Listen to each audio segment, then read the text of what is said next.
Well, hi, everybody, and welcome back to Riding the Wave. I'm Mark Healey, the editor-in-chief of the Wave newspaper, Rockaways newspaper since 1893.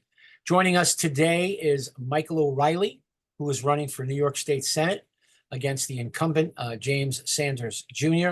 Michael, welcome to the show, and thanks for making the time today. Thanks very much for having me, Mark. Much appreciated.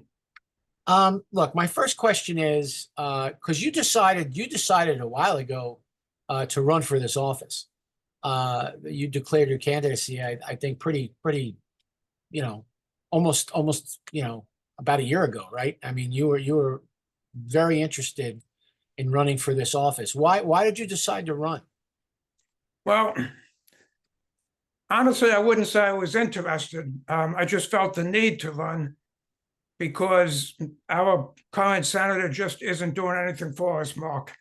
I've often said on the campaign trail, if Joe O'Reilly was still our senator, I probably wouldn't be running. He, he's a Democrat. I'm a Republican. I like Joe, though. I think he did a decent job. I don't agree with a lot of his policies, but he showed up and he worked. Our current senator, as you said, I've been on the campaign trail for about a year. I have not had the pleasure to meet the gentleman at all, anywhere. Last week, I was at, I guess you really can't call it a debate since I was the only one there, with the NAACP. I thought he would show up for that, but no, just me. You were interested in hosting a debate with the Wave, but here we are, alone. So it's not that I was interested in showing up, it's that I felt the need to show up because we just don't have any representation. So, just for people I think you mentioned Senator Addabbo. Rockaway used to be represented by two different state senators, and then after the redistricting, and Joe Addabbo was very upset about it as well. He felt that Rockaway should have two state senators, and but the redistricting made James Sanders the lone representative for Rockaway in the Senate. And so one of the things that we were expecting, especially the Wave, especially based on all the experience we had with Joe Addabbo, being part of the process and being around, it seems to me, and again, you're on the campaign trail, you're talking to voters, you're talking to constituents. When you do campaign and when you do talk to people about representing Rockaway in the state Senate, do any of them talk about what kind of job James Sanders has been doing for them? They do, and they're very underwhelmed. Depending on which part of Rockaway you go to.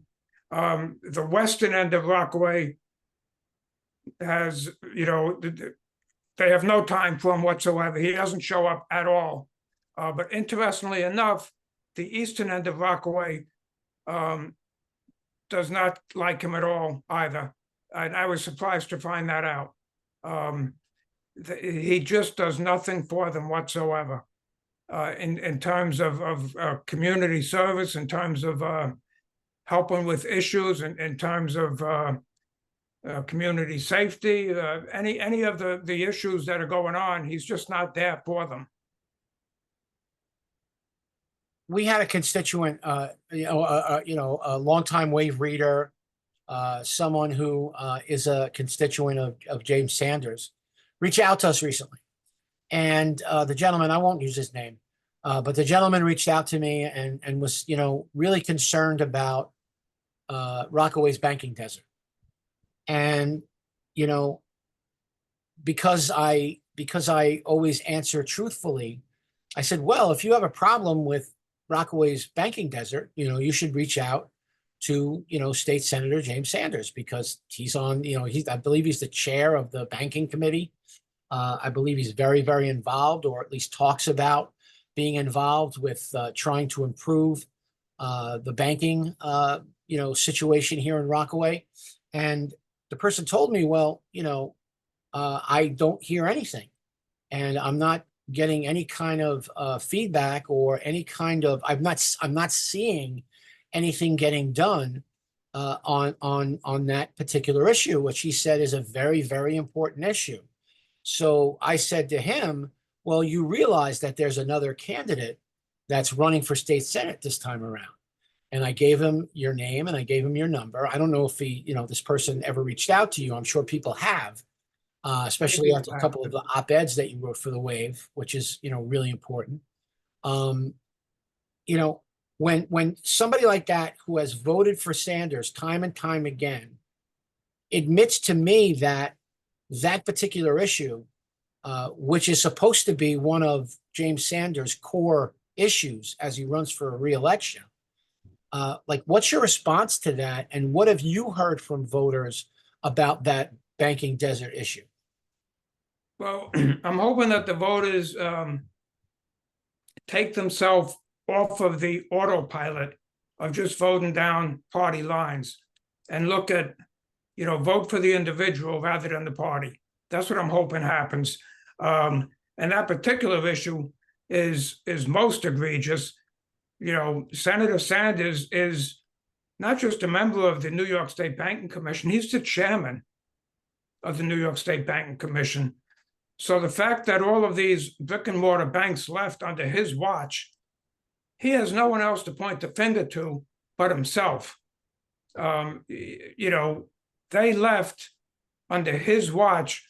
And if you peel the onion a little bit deeper and you look at, it's all public knowledge, you look at who's donating to his campaign, you'll find out, interestingly enough, it's the very banks and financial institutions that left that area. They donated to his campaign. So it makes me wonder, who is he really, who is he really representing here? Well, that's interesting because I know it's not just, usually when people reach out to us and they say, well, such and such is a transportation desert, or they say such and such is a banking desert. A lot of the people initially, I would say 2 or 3 years ago, were talking about Far Rockaway, but it's all of the peninsula. Capital One left Beach 116th Street. The Chase Bank is no longer over there in Arvern. So right. It's not just Far Rockaway that has these issues. It's the rest of the peninsula as well. And now that he has the responsibility of representing the entire peninsula, those issues seem more egregious, no? He should have a lot of pull, certainly in that area. There should be a comprehensive plan to bring banking back to the Rockaways. You can't develop an area without having lending institutions and lending programs. You just simply can't. Right. No one has cash in their pockets to start a business from scratch. No one has cash in their pockets to pay cash for a house or a small business. You need credit. And how would you go about, what's in your background, or how would you go about trying to address those issues if you're elected? Well, one thing I would do is, if you want to be on the peninsula at all, we have banking institutions on the western side of the peninsula. If you want to be on the western side of the peninsula, you need to represent the eastern side of the peninsula. That's one thing I would do. There has to be comprehensive a package for that. You mean a bank? If you want to have a bank, sure. If you want area, if you want to be Citibank or Chase Bank or B of A or any of the others, which we have on the western side of the peninsula, you need to be on the eastern side of the peninsula as well. That's one sort of an initiative that I would take. And other initiatives is, we can have sort of the state can have sort of a backdrop or an insurance to protect the banks, so that let them lend, but the state will insure some of that lending. Uh, and what about credit union? Is that something that, that could be investigated, getting like a credit union to one of the places that don't have banks? Yeah, that would be extremely helpful. That would be extremely helpful, and I don't know why that hasn't been done. We had credit unions.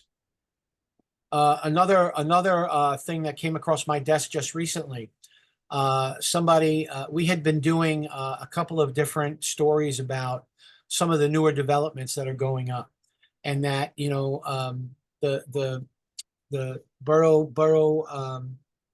president Donovan Richards has been excited about the development because they're mixed use development, that they have commercial built into each of these projects.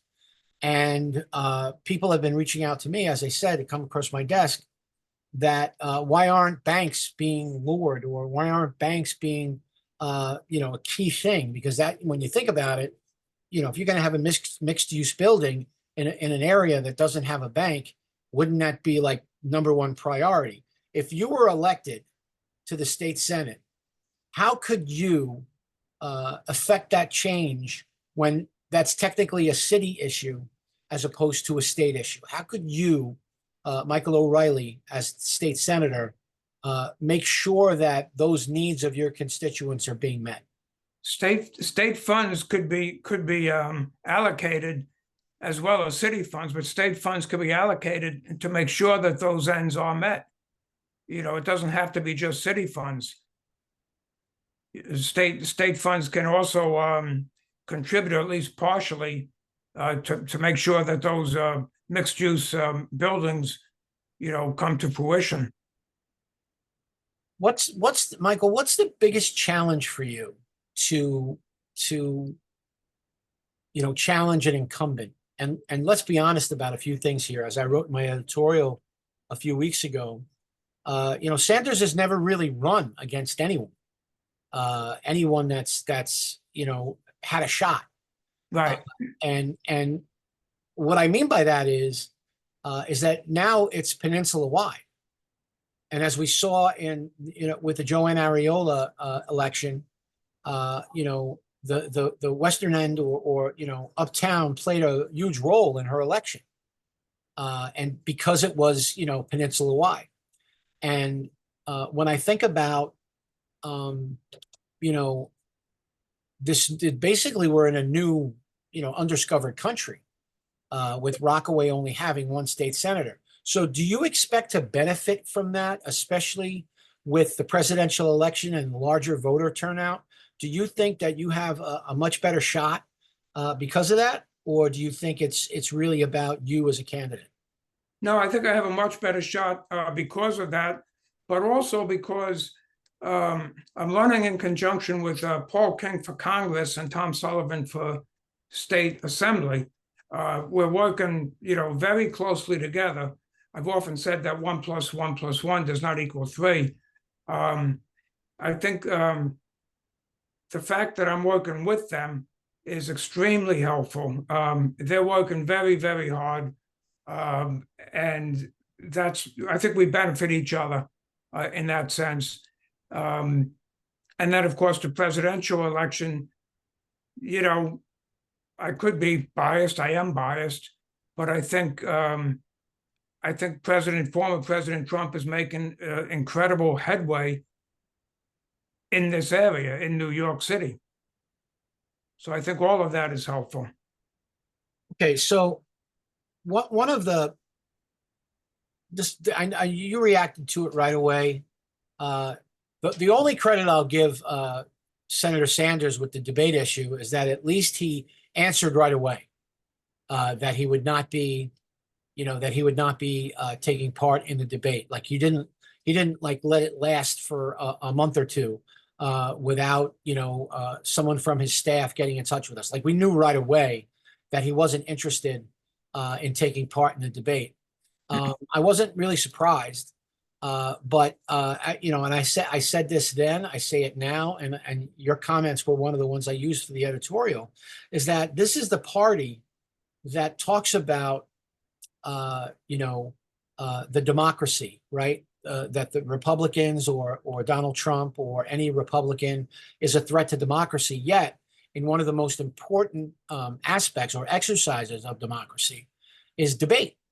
Is letting the voters decide, who they're going to vote for. So, what was your? I mean, people who read the Wave know what your reaction is, but now that we've gone through this campaign and we've looked at everything from almost every side. What was your immediate reaction to Sanders declining the debate? And two, how do you feel about, how are your feelings evolved since that initial learning of Senator Sanders not wanting to debate? Well, first of all, I agree with everything you said about not debating, that, he owes it to the people, and it's the American way. The only thing I disagree with you is I don't give any credit to the fact that he answered no right away. That I don't give any credit to that. I think, quite frankly, for lack of a better word, I think it's obnoxious that he refused to debate. I think that's his job, is to face the people. I don't. What else could he possibly have been doing that's more important than coming out and facing the people and say, these are the issues that I see as I see them, and this is where I stand on them, and I hope you agree. I hope enough of you agree. I hope 50% plus one of you agree. And if not, I understand, but come out and talk. The fact, I mean, where do you get off saying no? It's not a yes/no question. You're coming out and debate. So yeah, I don't understand it. My feelings have not changed since I first heard that he wasn't coming out. I still feel that he was 100% wrong in doing that. I tried to look surprised, but I had nothing. No, I understand. So when I asked this of Paul King, because he's obviously facing an election against an incumbent as well, just as Sure. Tom Sullivan is. What are some of the things that you've learned that maybe you didn't know before you started going into some of these areas that you're not as familiar with as Broad Channel or Rockaway Beach? What are some of the things you've learned from the voters, not only about your opponent, but about what issues they're facing? Well, I learned a lot. It's very interesting. First of all, going around Queens, it's like going around the world. It's so diverse. It's great. But every community is so different, but it's so the same. Everyone is just have the same concerns. I go into Rosedale or Springfield Gardens or wherever, and they're every bit as concerned about illegal immigration as we are, if not more. They're every bit concerned about street safety as we are. I don't know anybody that wants sanctuary state or sanctuary city. I've met no one that wants that. I have met no one that wants to defund the police. I don't know where that notion came from. Everyone I met wants more police. They want to, if the police go out of line, they want to prosecute them. There's no doubt about that. But everyone that I've met, I wouldn't even say including, but especially in the minority communities, want more police, not less. So defund the police, I have no idea where that came from. So these things surprise me. I expected to go into the minority community and they wanted to defund the police, and they was supported the illegal immigration and all of this. That surprised me. Well, like that's what you find out when you actually go out and you talk to voters and you campaign. I mean, that's an incredibly important part of running a campaign, which you've done. Yeah. One other thing I want to ask about, and it was Senator Sanders was the one who really pushed the issue of having the reparations committee to discuss reparations. And not only did he vote for it, but I believe Stacey Pfeffer Amato voted for it, as well as Khalil Anderson, the other state I assembly. think she co-sponsored it, to be honest, but I'm not sure. No, about you might that. be right. I don't have that in my notes, but I'm pretty sure Not she sure. voted yes for it. So the question is, it's not a bill to, guarantee reparations, but it's a bill that creates a committee to discuss it. And if you were in the state Senate, if you get elected, how do you feel about that vote? Is it something you would have voted for? And do you think it's something that's important in the discussion of what we should be doing as a state legislature? Absolutely not. It's not something we should be doing. I certainly wouldn't have voted for it. This has come up, and I will preface it by saying I am not belittling the horrendous treatment that the African American and the Jamaican American and Black community has been treated in the past. I'm not belittling that at all, and many other people in the early stages of our country have been treated. But the way I put it is, I'm not paying for something that I didn't do to somebody that it hasn't been done to. I don't think that's fair of anybody to pay for something that they haven't done, right? Something that's been a long time in the past. That's number one. And number two, it's not constructive for anyone. We need to be moving forward. Everyone needs to be looking forward and not backwards. What's been done has been done by other people, to other people. It's been horrendous. We need to be moving forward. I think if Dr. Martin Luther King woke up today, he would be encouraged by how far we've come. He would say we have a ways to go, but we've made some pretty good progress. Let's keep moving forward, not looking back. That's my feeling on it. Right. Changing gears here for a second. We have, just a few minutes left, but yeah, changing gears here. Again, this comes up all the time, right?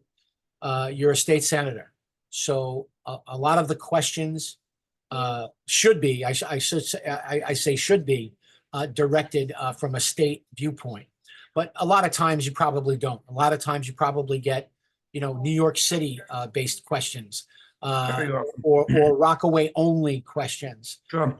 But as a state senator, how would you handle a constituent from, let's say, Arvern that is upset about a Rockaway issue that is probably something that only a city legislator can take care of? But as a state representative, maybe they got you on the phone first. So how would you deal with one of your constituents who has a city problem and wants you, the state senator, to solve it? I would take their name and phone number. I would call up the appropriate people, probably Joanne Ariola, if that's the case. And I would say, you have a constituent. He has a problem. The cars are racing down his block, or there's no street lights, or whatever the issue is. Could you please have someone on your staff reach out to him, address the problem, and have someone on your staff get back to me to make sure that it's been done? And then I would reach out to the constituent and say, this is what we've done. Because I can't, as a state senator, I can't very well do it directly, but I can reach out to the appropriate people and make sure it's done. And use your influence, right? As an elected official. City council. Yeah. Right.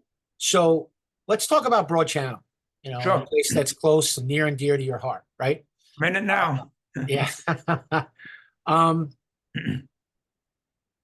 Let's talk about Michael O'Reilly as a civilian, right? As someone who just lives here and works here and exists here, right? And deals with everything everybody else is dealing with.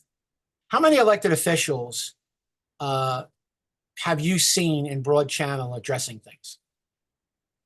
How many elected officials have I seen addressing? Come to Broad Channel when there's a problem and help directly. Like whether it's at the civic meeting, or if there's an issue, let's say with the library, or there's an issue. Well, Joe and Ariola comes regularly, or her chief of staff, Phyllis. They'll be down here. I will be honest. Let's give credit where credit's due. Stacy comes. Mhm. Stacy comes down. That's about it. So you haven't seen James Sanders at any Oh, no. channel No. civic meetings? No. Does he send any of his staff? No. So that's just something that hasn't existed, right? No, not at all. Not at Not all. in the last couple of years where he was the rock. He sent someone down once, several months ago, and the gentleman came down. I don't know his name, and he talked about reparations, and left. Not about flooding, not about any of the issues down. Just talked about reparations and left. So Okay. When let's just say, for argument's sake, right, Michael O'Reilly gets elected, okay? And I want to jinx you, but I'm just saying, let's say Michael O'Reilly gets elected on election day. What are some of the first things that you will do as a Rockaway state senator? well, as a state senator, it wouldn't necessarily be a Rockaway state senator, but as a state senator, Right. One of the main things I would do is fight to end sanctuary state, and by extension, sanctuary city. That's very important. That's one of the main things I would do. I would fight to revamp the entire education system. That's key to my campaign, to my belief. Revamp the entire education system with the kids as the sole criteria, not the teachers union, not the state of New York, not the Board of Education, but the kids. And if that means busing, we bus. If that means school vouchers, we get school vouchers. If it means trade schools, charter schools, whatever it takes to revamp the education system, that's what we do. And we get rid of, our kids have a finite amount of time in the classroom. And let's get away from, spending all that time teaching them socially acceptable pronouns. Let's get back to the STEM courses: science, technology, engineering, math. Teach them history, the good, the bad, and the ugly. There's plenty of it, as we just discussed. But teach them civics. Teach them why everybody is lining up to get into this country. For God's sakes, teach them some geography. It's just embarrassing. But yeah, I would. Education is a big one on my list. We need to address the illegal immigration. Millions of people cannot just remain in our state illegally, siphoning off taxpayer dollars. And I think the third thing would be to address the, you probably remember back in the day where the crime was out of control. We're getting there again. So we need to reform the no cash bail law, at least for repeat offenders. I'm a Republican, but I understand the justification. If I get arrested, I can probably afford the bail. I sleep in my own bed at night. Somebody else, maybe they can't. But the second time, the third time, there's some number where you're going to jail. So reform the no cash bail law, at least for repeat offenders. Fund our police. I know where to find the money. It's what we just talked about with the immigration. And let's hold accountable our DAs. No matter what their party affiliate is, hold accountable the DAs. So those are the three main things: illegal immigration, education, and crime. Those are the things that I would fight right away. Well, Michael, look, we're up against it, but I do want to thank you for taking the time. I know you're busy, taking the time to be with us today and sharing your ideas. And good luck with the rest of the campaign. I appreciate it, Mark. Never too busy for you. And you have a great rest of your day. Take care, Mike. Thanks very much.